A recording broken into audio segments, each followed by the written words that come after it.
দেশের বাইরে আমার কোনো ঠিকানা নেই, এটাই হলো আমার ঠিকানা। বাংলাদেশের রাজনৈতিক ইতিহাসে বেগম খালেদা জিয়া এক অবিস্মরণীয় নাম। বহুদলীয় গণতন্ত্র পুনরুদ্ধার এবং স্বৈরাচার বিরোধী সংগ্রামের অপ্রতিরোধ্য কণ্ঠস্বর। দক্ষিণ এশিয়ার এই দেশটিতে বহুদলীয় গণতন্ত্রের বিকাশ ঘটেছে কয়েক দশকের নানা চড়াই উতরাই পেরিয়ে। জটিল আর অনিশ্চিত সেই রাজনৈতিক প্রেক্ষাপটে দলের হাল ধরেছিলেন বিএনপি চেয়ারপারসন ও সাবেক প্রধানমন্ত্রী প্রয়াত বেগম খালেদা জিয়া। খালেদা জিয়ার নেতৃত্বে ছিল প্রজ্ঞা আর অবিচল দৃঢ়তার মিশেল। তিনি কখনো কারো কাছে নত হননি, কোনো বাধায় পিছু হটেননি। এই আপোষহীন মনোভাবই তাকে কোটি কোটি মানুষের আস্থার প্রতীকে পরিণত করেছে। দীর্ঘ 4 দশকের রাজনৈতিক জীবনে রাজপথের আন্দোলন থেকে রাষ্ট্র পরিচালনা সব ক্ষেত্রেই তিনি রেখেছেন দূরদর্শী নেতৃত্বের স্বাক্ষর।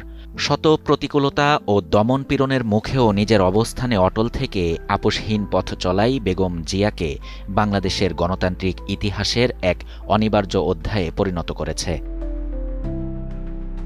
In the heart of the city rises a destination built for greatness. International Convention City, Bosundhara. Life takes a new course.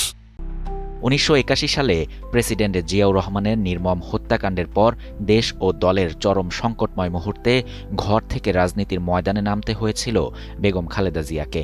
দীর্ঘ 9 বছরের সামরিক স্বৈরশাসনের রক্তচক্ষু উপেক্ষা করে কিংবা বারবার কারারুদ্ধ হয়েও তিনি কারো সঙ্গে আপোষ করেননি। বাংলাদেশের ইতিহাসে প্রথম নারী প্রধানমন্ত্রী হিসেবে আবির্ভূত হন, পাশাপাশি বিশ্বের দ্বিতীয় মুসলিম নারী সরকার প্রধান হওয়ারও গৌরব অর্জন করেছিলেন। 1990-এর গণঅভ্যুত্থান থেকে শুরু করে সংসদীয় শাসন ব্যবস্থার পুনঃপ্রবর্তন, বাংলাদেশের গণতান্ত্রিক অগ্রযাত্রার প্রতিটি বাঁকে তার কণ্ঠস্বর ছিল অদম্য। 15ই আগস্ট প্রয়াত বেগম খালেদা জিয়ার 82তম জন্মদিন।